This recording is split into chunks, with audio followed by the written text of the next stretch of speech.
Good morning બધાને. તો સ્વાગત છે તમારું નવા એક વ્લોગમાં. આજે બ્રશ કરવા હું 8 વાગે બેઠો હતો. ગરમ કરવા મૂકી દીધી હતી અને વિશુએ તો ખાઈ પણ લીધું હતું અને આ પાણી પીવા માટે આવ્યો હતો.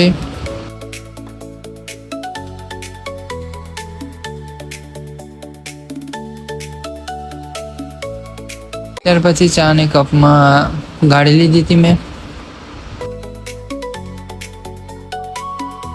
ત્યાર પછી હું આવી ગયો હતો ખેતરમાં, જ્યાં બાજુના ખેતરમાં તો આખું ખેતર ભરાઈ ગયું હતું પાણીથી અને મોટું તળાવ જેવું બની ગયું હતું.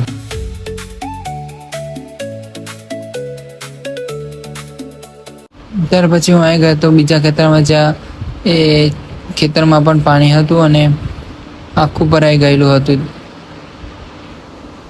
અને એક જગ્યાએ થોડીક ડાંગરના છોડ ડૂબી ગયા હતા, ત્યાં આગળ જગ્યા પડી હતી, તેમાં મેં પૂરી દીધા હતા. અને ત્યાર પછી બજારમાં આવ્યા ત્યારે સામાન લેવા માટે આવ્યો હતો ગલ્લાનો.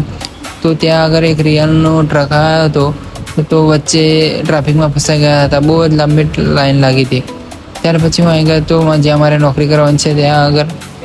દુકાનમાં બધું ઉખેડવાનું હતું, વોલપેપર મારેલા હતા તો તે બધા વોલપેપર ઉખેડવા માંડ્યા હતા. અને ત્યાર પછી બધા વોલપેપર ઉખડી પણ ગયા હતા.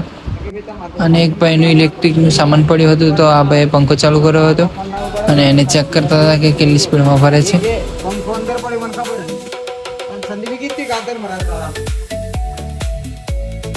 ત્યાર પછી અમે દુકાન માટે લેવા માટે આવી ગયા હતા કલર, અને વ્હાઇટ કલર મારવાનો હતો આખી દુકાનમાં, તો વ્હાઇટ કલર લેવા માટે આવી ગયા હતા અમે. પછી દુકાનમાં વ્હાઇટ કલર વાગી ગયો હતો અને તમે જોઈ શકો છો કે કલર વાગી ગયો હતો અને બધું કચરો પણ બહાર આવી ગયો હતો. તે હું સાંજના આવી ગયો હતો ગેસ પુરાવા માટે, અને ભાવ તો ગેસનો એટલો બધો છે કે ગેસ વધારે પુરાવાનો થતું જ નથી. આટલી બધી મોંઘવારીમાં ગેસ પુરાવો અને ગાડી ચલાવવી બહુ જ મુશ્કેલ પડી જાય છે. પછી હું આવી ગયો હતો ઘરે અને થોડી મસ્તી પણ કરી લીધી હતી છોકરાઓ જોડે.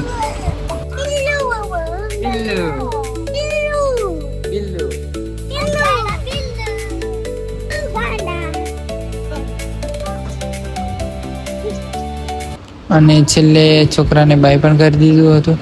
તો આવા જ બીજા વિડીયો જોવા માટે ચેનલને લાઈક કરો, શેર કરો અને સબસ્ક્રાઈબ કરો.